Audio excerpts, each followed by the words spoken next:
All right, today we're going to dive into a specific type of bone tumor called chondrosarcoma.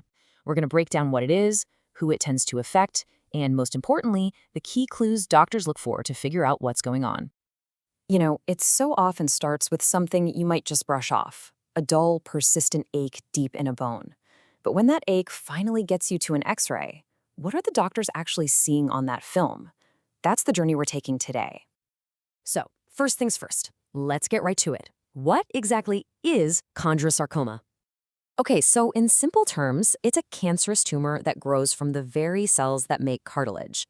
Now, you might hear slow growing and think, oh, well, that's not so bad. But here's the catch. It has the ability to metastasize, which means it can spread to other parts of the body. And that's why catching it is so important. So now that we have a basic idea of what we're dealing with, let's build a bit of a profile. Who tends to get this, and where in the body does it usually show up?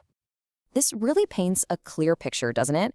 We're typically looking at people in their 40s and 50s. It also shows up more often in men than in women, and it has a preference for the big central bones of the body. Think your pelvis, your thigh bone, your upper arm bone. And when it says metaphysis or diaphysis, that's just a technical way of saying it's usually found along the main shaft of the bone, not right at the very ends where the joints are. Okay, so we've got the who and the where. Now let's get into the how. How do doctors actually figure this out? It's all about the clues, from what you're feeling to what really shows up on a scan. And this brings us right back to where we started. The whole diagnostic journey almost always kicks off with one of two things: that nagging, dull ache we talked about, or someone noticing a lump that's just slowly getting bigger. These are the classic red flags that get someone to a doctor's office. And this is where the real detective work starts. On that x-ray, there are very specific things to look for.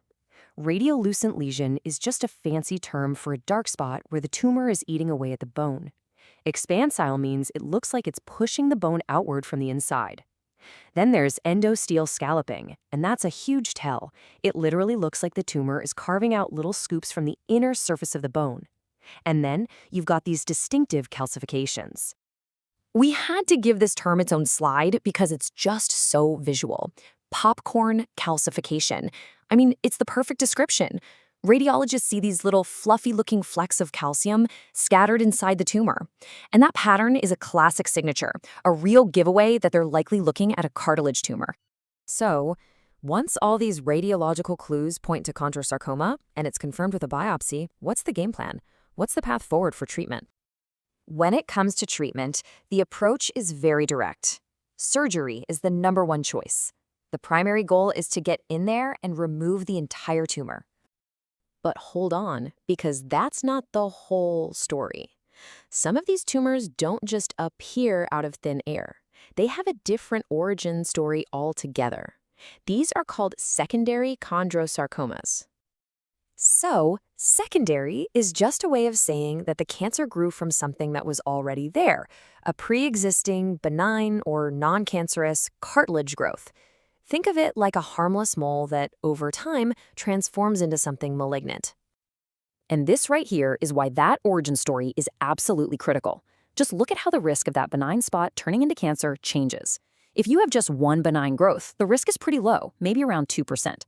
But if you have a condition with many of them, that risk can jump all the way up to 25%. And in some rare syndromes, it's as high as 30%. That's a huge difference.